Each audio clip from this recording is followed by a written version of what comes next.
Pregnant सास।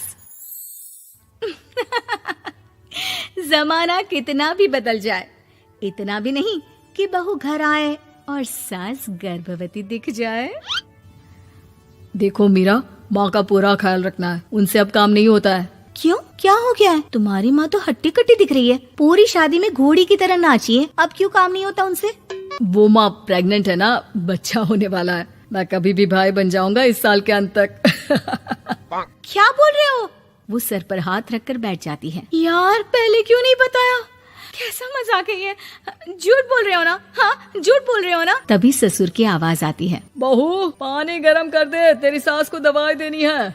समय पर दवाई ना दी तो परेशानी हो जाएगी। और हाँ, जरा काजू पीस कर दूध में मिलाकर ले आना। तेरी सास खुद से तो अपनी संभाल करेगी नहीं। हे भगवान, ये मैं क्या सुन रही हूँ? ये ससुर जी को क्या हो गया है? मैं क्या सोच कर आई थी? हाय रे, मैं तो किसी को मुंह भी नहीं दिखा पाऊंगी। अब ये रोना धोना बाद में करना, पहले गर्म पानी कर दो, माँ को दवाई देनी होगी। और हाँ, रात को माँ के पैरों में तेल लगा देना। बहू को गुस्सा आ जाता है, वो बड़बड़ करती किचन में जाती है जहाँ उसका ससुर खड़ा होता है। एक बड़ी जिम्मेदारी है हम सबके सर ऊपर। इस उम्र में माँ बनना खतरे से खाली नहीं होता। हाँ हाँ, पता है, तो क्यों बन गई माँ? अरे खतरे से कम नहीं है तो क्या जरूरत थी लल्ला पैदा करने की? कैसी बात कर रही हो बहू? क्या तुम खुश नहीं कि घर में एक नया मेहमान आएगा, छोटे छोटे पैरों से पूरे घर में घूमेगा? पिताजी, ये हाथ जोड़े आपके, आप यहाँ से जाओ। ये शायरी बाद में बताना, अभी मैं पानी गरम करके थर्मस में दे देती हूँ। सारा दिन पिलाते रहो गरम पानी। और हाँ, ये बच्चे की बात बार बार मुझसे कोई नहीं करेगा। बहू का पारा अब चढ़ा ही रहता था। वो काम तो सारा करती, लेकिन किलस किलस कर। मीरा सारे काम से फुर्सत पाकर बैठी होती है कि माँ का फोन आ जाता है। बेटा, बहुत बड़ी जिम्मेदारी है तेरे सर पर, अच्छे से निभाना। ससुराल में हर किसी को खुश रखना वैसे तो मुश्किल है, लेकिन भगवान ही हिम्मत देता है बहू को हर कुछ सहकर सबको खुश रखने की। क्या बड़बड़ किए जा रही हो माँ? जानती भी हो कि यहाँ क्या चल रहा है? मेरी सास, अरे तेरी सास तो देवी है देवी। कितने खुश हो रहे थे सारे तेरी सूरत देख देख कर। पता नहीं जैसे बहू नहीं कोई मन मांगी मुराद मिल गई हो उन लोगों को। अरे बात तो पूरी सुनो। मन मांगी बुरा तो पूरी हुई है। अरे मेरी सास को बच्चा होने वाला है, प्रेग्नेंट है वो। क्या बकवास कर रही है मीरा? ये बात किसी को कहना मत। मुझे तो बता दिया, लेकिन अब अपनी जबान सिल ले। कहाँ है तेरी सास? बात तो करा मेरी। पूछू जरा, पोता पोती खिलाने की उम्र में खुद का बच्चा खिलाने का शौक कहाँ से आ गया? और आया भी तो बताना तो चाहिए था। अब क्या नाक कटाने के लिए हम लोगों से रिश्ता जोड़ा है? रुक, तेरे पापा से बात करती हूँ। मीरा फोन रखकर लेट जाती है। वो एक सपना देखती है कि उसकी गोद में एक बच्चा खेल रहा है। भाभी की गोद में कितना खुश दिख रहा है ना, लग ही नहीं रहा कि भाभी है।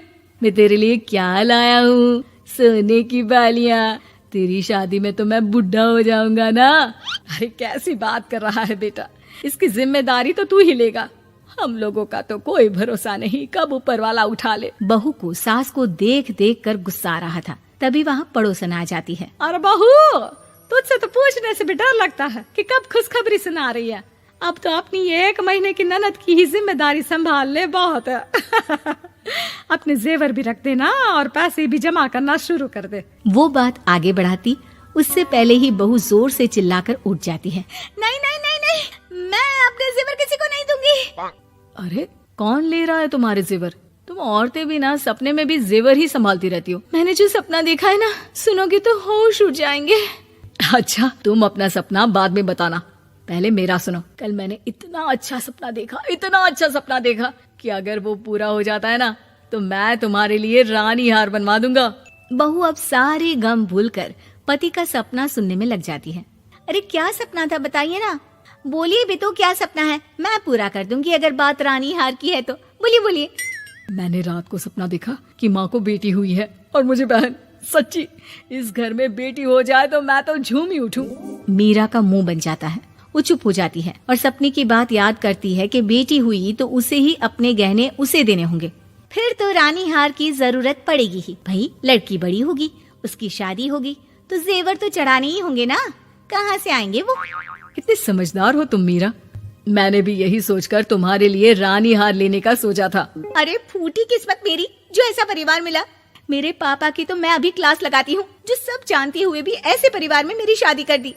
बहू पिता को फोन लगाने ही वाली होती है कि ससुर की फिर से आवाज आती है। बहू, गरम पानी ले आ जल्दी, थर्मस में खत्म हो गया है। बाद में खबर लेती हूँ मैं पापा की, पहले सास को गर्म पानी दिया हूँ। बहू अभी किचन में काम कर ही रही थी कि मीरा के मम्मी पापा आ जाते हैं। वो हाथ में ढेर सारे फल लेकर आते हैं। मीरा के पिता मीरा के ससुर से कहते हैं, लीजिए भाई साहब, ये फल रखिए, बहन जी को खिला दीजिएगा। वैसे कैसी है उनकी तबीयत? बस पता तो है आपको, ऐसे वक्त में जो होता है बस वही सब। मुझे तो सुनकर बहुत गुस्सा आया था, लेकिन चलिए, भाग्य में जो है लिखा उसे कौन टाल सकता है। डॉक्टर को दिखाए? हाँ, बस डॉक्टर आने ही वाला है। अच्छा हुआ आप लोग भी आ गए। उतने में एक सुंदर सी लेडी डॉक्टर आती है। पेशेंट कौन है आप? अरे नहीं जी, मैं तो बहू हूँ इस घर की।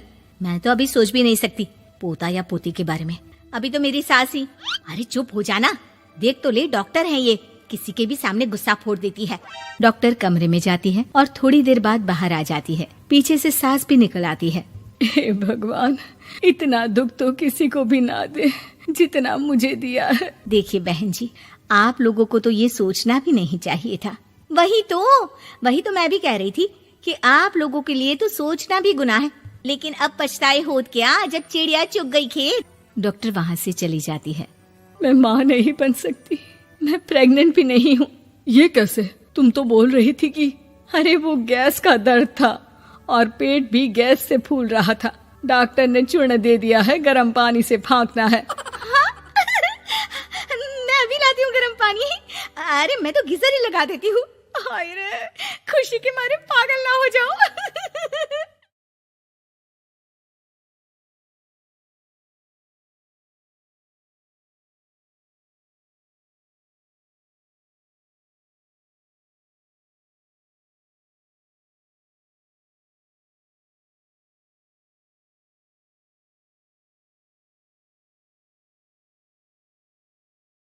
गरीब मायका। मोहिनी के 3 बेटे थे। पति खूब अच्छा कमाता और बड़े घर के ऐश सब था मोहिनी के जीवन में। लेकिन एक चीज जो नहीं थी वो थी सुकून। मेरी बहन और मेरा भाई दोनों गरीब, लेकिन मैं मेरे पास तो नोट की बरसात है। तभी मोहिनी की बहन बीना उसके दरवाजे आ जाती है। अरे मोहिनी, कैसी है? मेरे घर में ना सिलेंडर खत्म हो गया है। तेरे पास तो इतने पैसे हैं, भरवा देना मेरा सिलेंडर। पैसे जैसे ही आ जाएंगे मैं दे दूंगी। तभी मोहिनी का पति राकेश आ जाता है। क्या है बिना, ये अपने घर की परेशानी हम लोगों के घर ना गाया करो। तुम्हारी बहन को तुम लोगों पर तरस आ जाता है और वो पैसे देने लग जाती है। मुझे ये बिल्कुल पसंद नहीं है। ओ जीजा जी, नहीं, मैं तो वो बस। अच्छा, मैं चलती हूँ। बीना वहां से चली जाती है। उसके जाने के बाद, अच्छा किया जो आपने सुना दिया। अरे न जाने क्या सोचकर मेरे घर आ जाती है कि जैसे यहाँ तो भंडारा भरा है। अरे कितना तो दे दिया। अच्छा जी, जरा 1000 तो देना। वो बिन्नी दीदी है ना, उनके घर जा रही हूँ। उनका पोता हुआ है तो मुंह दिखाई दे दूंगी। हाँ, उन लोगों के आगे तो शो ऑफ किया करो। वो खुद को बड़ा अमीर शो करते हैं ना, दिखा दे कि तू भी किसी से कम नहीं है। हाँ जी, इसी के लिए तो जा रही हूँ। मोहिनी तैयार होकर अपनी बुआ की बेटी के घर जाती है, जहाँ उसके पोते का कार्यक्रम चल रहा होता है। वहाँ वीना भी आई होती है। अरे वीना, क्या जरूरत थी यहाँ आने की? तेरे घर पर गैस नहीं है तो वो भरा लेती। क्या करूं मोहिनी, बुआ को बुरा लग जाता नहीं जाती तो। वैसे मेरे पास एक जोड़ा बच्चे का कपड़ा रखा था, वही अपनी चांदी के पायल के साथ देने जा रही हूँ। घर पर गैस थी नहीं, सोचा परिवार यहीं खाना खा लेगा, बाकी सुबह का सुबह देखा जाएगा। मोहिनी को बहन पर दया आ जाती है। वो पर्स से 1000 रुपए निकाल कर दे देती है। ले वीना, लेकिन पैसे वापस कर देना, तेरे जीजाजी हिसाब लेते हैं। मोहिनी भी क्या करती, गरीबी में बहन का सहारा ही उसके जीवन जीने का आधार था। फिर एक रोज, सुनिए, भाई के घर बेटी हुई है, मुझे माँ के पास जाना होगा। अरे उस घर में ना कूलर है ना एसी, कैसे रहोगी तुम? हाँ, वही सोच रही हूँ कि अकेली जाऊं, बच्चों को साथ ना ले जाऊं। चले जाओ, लेकिन ये जो तुम अपने गरीब परिवार से मिलने चली जाती हो ना, मुझे बिल्कुल अच्छा नहीं लगता।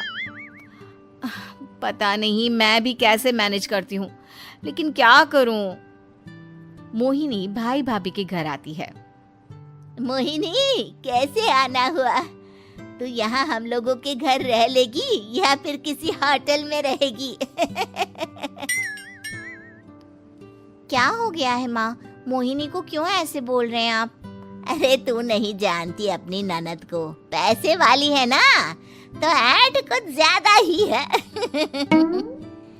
मोहिनी को माँ की बात का बुरा नहीं लगता है, क्योंकि उसे पता ही नहीं चलता कि माँ उसे जली कटी सुना रही है। वो भाभी की बच्ची के साथ लेन देन करती है और वहाँ से चली जाती है। उसके जाने के बाद, माँ क्यों आप मोहिनी को इतनी सारी बातें सुनाती हो? भाई का बेटा बोल पड़ता है। माँ क्योंकि दादी जानती है कि बुआ के अंदर घमंड है। सही बोल रहा है मोहन, बहू भले तुझे ना दिखता हो, लेकिन मुझे और मोहन को दिखता है कि वो कितनी घमंडी है। मोहिनी मायके आती है, जहाँ गरीबी के कारण चीजें कम होती हैं। इस मोहन के बच्चे को काम पर लगा दो ना, किसी दुकान या किसी होटल में। बर्तन बर्तन धो लिया करेगा, कम से कम 4 पैसे और आएंगे घर में। देख मोहिनी, माना तेरे पास पैसा है, लेकिन तेरे भाई के दिन इतने भी बुरे नहीं चल रहे कि वो अपने बच्चे की पढ़ाई रुकवाकर उससे बर्तन धुलवाए। मोहन माँ की ओर देखता है, जैसे आंखों से बोल रहा हो, देख लिया बुआ का हाल। हाँ मोहिनी, बात तो सही है, लेकिन अभी मोहन को पढ़ना है। आखिर तुम भी तो अपने दोनों बेटों को पढ़ा रही हो ना। मेरे बेटों से कैसे कंपेयर कर सकती हैं आप? अरे वो तो कलेक्टर बनेंगे। हाँ, कल को वो मोहन को नौकरी में रख लेंगे, क्यों? मोहिनी कुछ दिन और रहकर चली जाती है। धीरे धीरे दिन बीतता है। मोहन बड़ा होता है और कड़ी मेहनत से सफल भी हो जाता है। मोहिनी, माँ के जाने के बाद तो तुमने भाई भाभी के घर जाना छोड़ ही दिया, क्यों? वो क्या है ना, उन लोगों का घर छोटा है, मेरे बच्चे जाना ही नहीं चाहते। पर तुझे क्यों अचानक मायके की बात याद आ गई? यार, मेरा तो मायका है, भाई भाभी है, मेरा तो आना जाना लगा ही रहता है। हाँ, क्योंकि तुझे आदत है ना ऐसे छोटे से घर में और कम पैसे में रहने की। वैसे क्या खबर है आजकल मायके की अपने? अब वो घर छोटा और कम पैसे का नहीं रहा, क्योंकि मोहन तो बहुत बड़ा आदमी बन गया है। फिर क्या? मोहिनी भाभी को फोन करती है। मोहन किसी बड़ी कंपनी का मैनेजर हो गया है क्या भाभी? क्या ये सच है? हाँ मोहिनी दीदी, अब तो हम लोगों के गरीबी के दिन कट गए। आपके भाई ने कोई अच्छे कर्म किए होंगे, जो हम लोगों का बेटा इतना अच्छा कमा रहा है। देख लो भाभी, पहले भी आपने कई गलतियां की थी, आप थोड़ा संभल कर चलना। भाभी को मोहिनी की बात समझ में नहीं आती कि वो क्या कहना चाहती है। फिर एक दिन वीना मोहिनी से कहती है, मोहिनी, हमारा भतीजा मोहन अच्छा कमा रहा है, क्यों ना मैं अपने बेटे की नौकरी के लिए उससे बात करूं? अरे बुआ का बेटा है, ये सोचकर मदद तो करेगा ना? हाँ हाँ, क्यों नहीं करेगा, उसके बुरे दिन में तो हम भी खड़े थे। मोहन को वीना फोन करती है और अपने बेटे की मदद करने की बात करती है। हाँ हाँ बुआ, क्यों नहीं, आप सिद्धार्थ को भेज दें, मैं अपनी ही कंपनी में उसकी नौकरी करवा देता हूँ। दिन बीतते हैं, अब वीना के हालात भी अच्छे हो जाते हैं। क्या बात है वीना, तूने भी कार ले ली, वो भी इतनी अच्छी? हाँ मोहिनी, अपने भतीजे के कारण तो हम लोगों के दिन अच्छे हो गए। उसने सिद्धार्थ की नौकरी लगवा दी है, वो भी शानदार। ठीक है, लेकिन पैसे ख्याल से खर्च करना। वो क्या है ना, पैसे आने आसान है लेकिन संभालने मुश्किल। मोहिनी घर पर अपने पति से बात करती है। देखो ना, सबके पास पैसे हैं, एक वक्त था जब मैं ही अमीर हुआ करती थी। लगता है कि ज्यादा दिन नहीं रह पाओगी, मेरी नौकरी को कुछ साल ही बचे हैं और तुम्हारे दोनों लड़के निकम्मे हैं। उन लोगों को बोलो ना कि नौकरी करे। तभी वहां मोहिनी के बेटे भी आ जाते हैं। अरे हमें क्या मोहन समझा है, जो दिन रात गधे की तरह काम करते रहे? खैर, दिन फिरते हैं और मोहिनी के पति की नौकरी भी खत्म हो जाती है। मोहिनी क्या करे, थोड़े से पैसे में गुजारा नहीं हो रहा है। तो क्या करें, मेरी समझ में कुछ नहीं आ रहा। मोहन को बोलो ना कि वो इन दोनों के लिए नौकरी देखे, जैसे सिद्धार्थ के लिए नौकरी देखी है। मोहिनी क्या कहती, उसे अपने वो दिन याद आ जाते हैं जब उसने भाभी से मोहन को नौकर बनने की सलाह दी थी। क्या हो गया, क्या सोच रही हो मोहिनी? यही कि वक्त कभी भी किसी का भी पलट सकता है। ऊपर वाले से डर कर रहना चाहिए।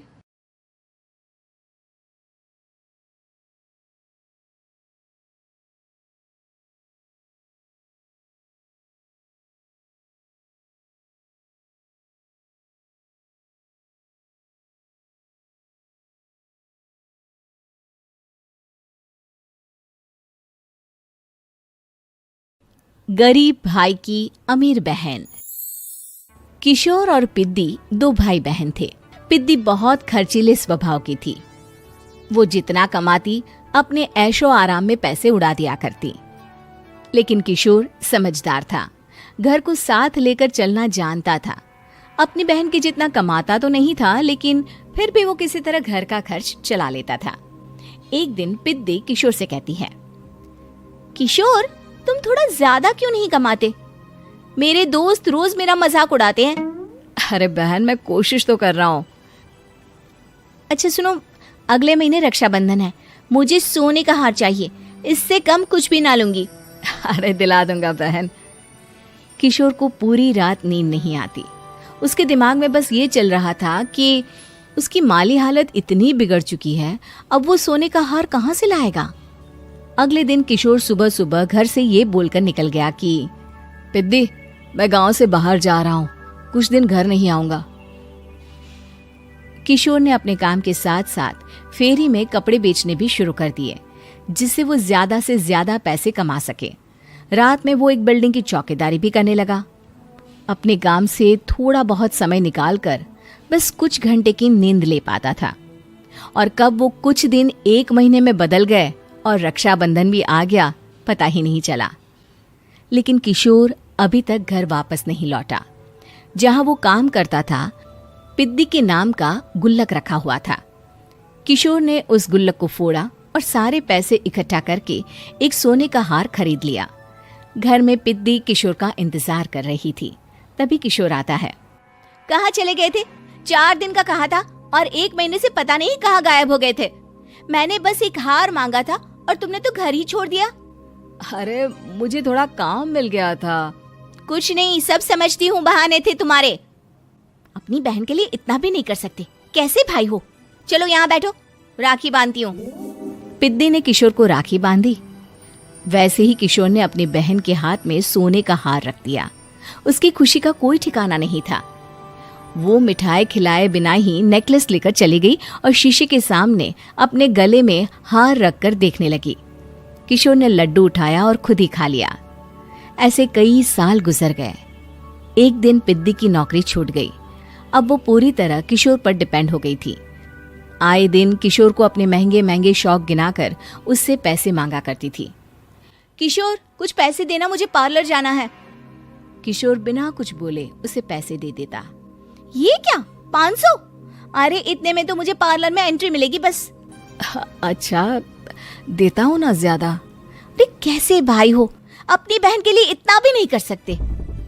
किशोर ने जेब से 2000 का नोट निकाला और उसे दे दिया। किशोर गरीबी में रह लेता था, लेकिन अपनी बहन को कभी कोई कमी नहीं होने देता था।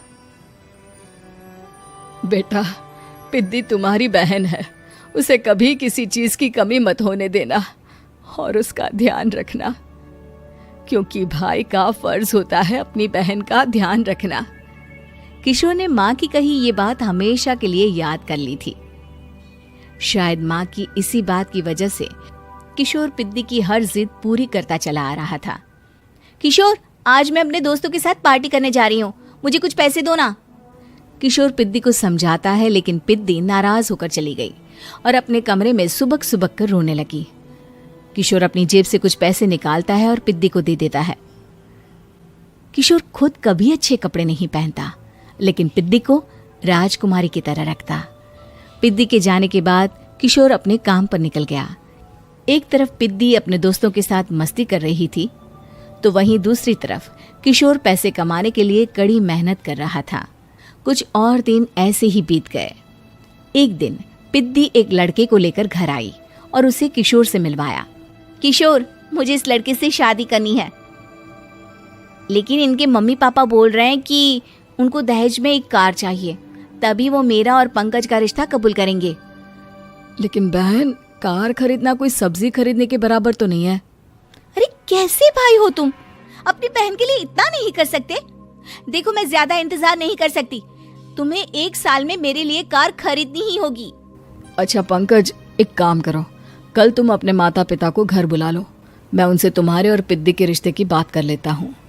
अगले दिन किशोर के छोटे से घर में पंकज और उसके माता पिता आते हैं।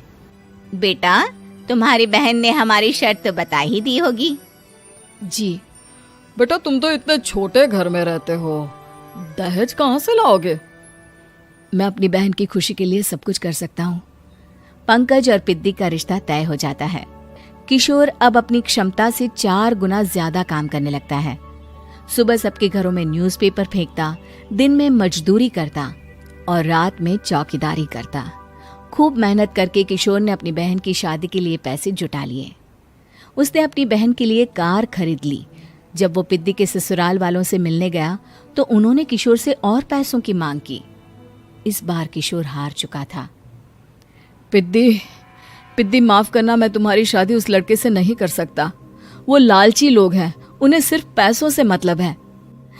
देखो किशोर, मैं पंकज से ही शादी करूंगी। क्योंकि पिद्दी ने तो किशोर की बात न मानने की जैसे कसम खा रखी थी। किशोर ने पंकज को घर बुलाया। पंकज, तुम अपने माता पिता को समझाते क्यों नहीं हो? भैया, वो हमारी शादी के लिए मान गए, मेरे लिए तो यही बहुत बड़ी बात है। हम एक काम कर सकते हैं, दहेज की रकम में से कुछ पैसे मैं आपको दे देता हूँ। अरे लेकिन समाज वाले क्या कहेंगे? अरे जब दुनिया को पता चलेगा तब ना। अच्छा, कुछ पैसे मैं अपने मालिक से कर्ज में ले लेता हूँ। कुछ पैसे पंकज देता है, कुछ वो कर्जा लेता है और अपनी उम्र भर की कमाई वो अपनी बहन की शादी में लगा देता है। आखिर में पंकज और पिद्दी की शादी हो जाती है। पिद्दी की विदाई के बाद किशोर बिल्कुल अकेला पड़ जाता है। अब उसका कमाने में भी मन नहीं लगता। उधारी वाले रोज घर में आकर बैठ जाते हैं। अरे किशोर, अब तो पिद्दी की शादी को 5 साल हो गए, अब तो हमारा पैसा लौटा दो।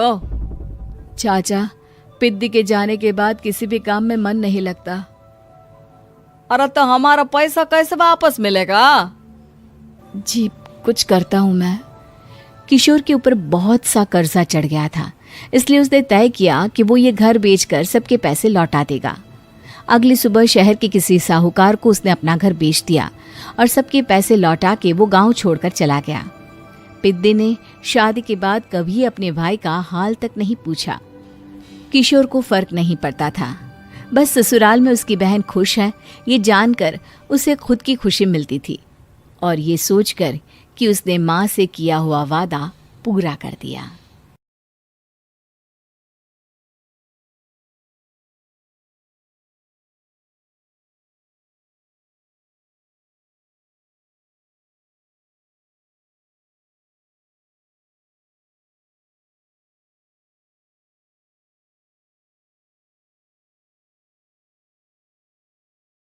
गर्भवती पति। सिद्धांत औरतों को सिर्फ घर के काम और बच्चे पैदा करने की मशीन मात्र ही समझता था। एक बार रिद्धि कहती है, देखिए जी, मेरे पेट में दर्द हो रहा है, मैं आज खाना नहीं बना पाऊंगी। अरे करना ही क्या पड़ता है तुम्हें काम जो नहीं कर पाओगी? एक बेबी ही तो होने वाला है तुमको। हाँ हाँ, जानती हूँ मैं कि बेबी होने वाला है, पर मैं किस स्थिति से गुजर रही हूँ आप जानते हैं। अरे यार, पूरी दुनिया हर एक कंट्री में बच्चा पैदा होता है, लेकिन ऐसा तमाशा तो कोई औरत नहीं करती जैसा तुम करती हो। रिद्धि करती भी तो क्या, पति को कैसे समझाए कि हर औरत की जिंदगी में ये दौर उसके पति से ज्यादा प्यार, ज्यादा अपनेपन की मांग करता है। अगली सुबह, अरे रिद्धि, खाना तैयार हो गया क्या? एक काम करना, गर्म पानी की बाल्टी मेरे वॉशरूम में रख देना। कैसी बात कर रहे हो? डॉक्टर ने मुझे मना किया है ना भारी चीजें उठाने के लिए। अरे ये सारी बातें डॉक्टर ऐसे ही पैसा कमाने के लिए करते हैं। मेरी माँ तो पूरे खेत की जुताई करती थी जब मैं होने वाला था। अब देखो कितना मजबूत पैदा हुआ हूँ मैं। रिद्धि को अब इन बातों की आदत हो जाती है और वो पति के कहने पर बाल्टी उठा तो लेती है, लेकिन दोपहर तक। माँ, मेरे पेट में दर्द हो रहा है। बेटा, कोई भारी चीज तो नहीं उठाई थी ना? हाँ माँ, मैंने गर्म पानी की बाल्टी उठाई थी। माँ को रिद्धि की इस बात पर गुस्सा आ जाता है और वो उसको बहुत सुनाती है। अरे बेटा, इतनी अकल तो जानवर को भी होती है कि गर्भावस्था के बीच क्या करना चाहिए और क्या नहीं। लेकिन रिद्धि कहती भी तो क्या। शाम को जब सिद्धांत घर आता है तो वो उसे लेकर डॉक्टर के पास जाता है। आज की रात आप लोगों को यहीं अस्पताल में रुकना पड़ेगा। सुबह तक ही अब हम लोग कंडीशन ठीक कर पाएंगे। बस फिर क्या था, रात के अस्पताल में सिद्धांत सो तो जाता है, लेकिन पूरी तरह नहीं, सपने में। अरे डॉक्टर साहब, आपने मुझे अस्पताल में क्यों रोका आज? तुम प्रेग्नेंट हो और तुम्हें बच्चा होने वाला है, लेकिन आज तुम्हारे पेट में दर्द है ना, इसलिए। सिद्धांत को सोते सोते ही फील होता है कि उसके अंदर कोई अंश है जो जी रहा है। अरे ये पेट में गुदगुदी क्यों लग रही है? तभी वहां रिद्धि आ जाती है। अरे यार, क्या सारा दिन ही करते रहते हो? ऑफिस जाओ, काम करो। अरे यार, मैं बस में सफर नहीं कर सकता। झटके लगते हैं तो डर लगता है कि कहीं बच्चा। बच्चा? क्या बच्चा? अरे जब मैं मेरी माँ के पेट में थी ना, तब वो ऊंची ऊंची पहाड़ी में पानी भर कर ले जाती थी। देखो कितनी स्ट्रांग हूँ मैं आज। पति को रिद्धि की बात पर गुस्सा आता है और वो सीधा अपने पिता को फोन करता है। देखिए ना पिताजी, एक तो पेट में बच्चा, ऊपर से बीवी कोई केयर ही नहीं करती, ना ही ख्याल रखती है, ऊपर से ज्यादा काम बता देती है। अरे बेटा, इन महिलाओं को बच्चा पैदा करना पड़े ना, तब पता चले कि कैसे खुद के अंदर एक जीव को पालना मुश्किल होता है। अगर अपने बाप से फुर्सत मिल गई हो तो ऊपर छत पर मेरे कपड़े सूख रहे हैं, ले आइए। सिद्धांत सीढ़ियां चढ़कर छत पर जाता है और हांफने लगता है। हे भगवान, लग रहा है कि बच्चा अभी हो जाएगा। रिद्धि, और रिद्धि। क्या हो गया? छत पर अमेरिका का प्लेन देख लिया क्या जो एक्साइटेड होकर चिल्ला रहे हो? रिद्धि, मुझे दर्द हो रहा है पेट में, मुझे सीढ़ियां चढ़ने को मत बोला करो। अरे यार, नाटक शुरू इनका। जब देखो तब बहाना। बच्चा ही तो होने वाला है, कौन सा संसद से देश का बजट पेश करने वाले हो जो इतना घबरा रहे हो? अरे यार, कौन समझाए तुमको, मुझे घर जाना है। अब नीचे भी आ जाओ या ऊपर से कूद कर घर चले जाओगे? सुनो, आज शाम को जल्दी से आ जाना, मुझे ना गोलगप्पे खाने का मन है। एक तो पता नहीं तुमने जॉब क्यों छोड़ दी। अरे दुनिया जॉब भी करती है, घर का काम भी करती है और बच्चे भी पैदा करती है, लेकिन तुम। खैर, अब तो पूरे घर की जिम्मेदारी मेरे सर पर है, तो कैसे जल्दी आऊं? अरे यार, कैसे जॉब करता, सारा दिन तो नींद आती रहती है, मछली लगती है और उल्टी। छी छी छी, फालतू की बात मत करो। अरे खुद को पेट में 10 किलो का पत्थर बांध कर काम करना पड़े ना, तब पता चलेगा। अरे यार, तुम तो ज्यादा ही इमोशनल हो जाते हो। दुनिया भर में सबके बच्चे पैदा होते हैं, लेकिन नखरे तो तुम ऐसे कर रहे हो जैसे दुनिया के एकमात्र इंसान हो जो बच्चा पैदा कर रहा है। सिद्धांत को वो सारे पेन, वो सारी परेशानियां होती है जो एक गर्भवती महिला महसूस करती है। एक दिन पड़ोस का आदमी, अरे भगवान का शुक्र मनाओ कि बच्चा नॉर्मल हो गया। साइंस के अनुसार एक बच्चे को पैदा करने का दर्द उतना ही होता है जितना हड्डी के टूटने का। हे भगवान, मैं ये दर्द कैसे सहूंगा, मुझे तो छोटी सी चोट से भी डर लगता है। तभी वहां रिद्धि आ जाती है। अरे कैसी बात कर रहे हो? तभी तो कह रही हूँ, खूब शारीरिक काम करो, तभी तो जाकर बच्चा पैदा करने में आसानी होगी। और इसीलिए तो कहती रहती हूँ कि मेरे नहाने के पानी की बाल्टी को वॉशरूम में रख दिया करो। सिद्धांत बेचारा करता भी तो क्या, जब बीवी समझने को राजी ही नहीं। सिद्धांत पानी की बाल्टी उठाकर जैसे ही वॉशरूम में रखता है, उसके पेट में दर्द होने लगता है। हे भगवान, मर गया रे, मेरे पेट में दर्द हो रहा है। भगवान, मेरा बच्चा तो ठीक है ना? सिद्धांत रोने लगता है कि तभी वहां नर्स आ जाती है। ए, रो क्यों रहे हो? तुम्हारा बच्चा ठीक है? भला कोई आदमी प्रेगनेंसी में अपनी बीवी से बाल्टी उठवाता है क्या? सिद्धांत की नींद खुलती है तो पता चलता है कि वो तो सपना ही था। वो भागकर रिद्धि के कमरे में जाता है। रिद्धि, रिद्धि, मुझे माफ कर दे। पति होने के नाते मेरा कर्तव्य था कि मैं तुम्हारा और अपने बच्चे का ख्याल रखूं। घर चलो, अब मैं आज से तुम्हारा पूरा ध्यान रखूंगा। मैं समझ चुका हूं कि बच्चा पैदा करना बच्चों का खेल नहीं।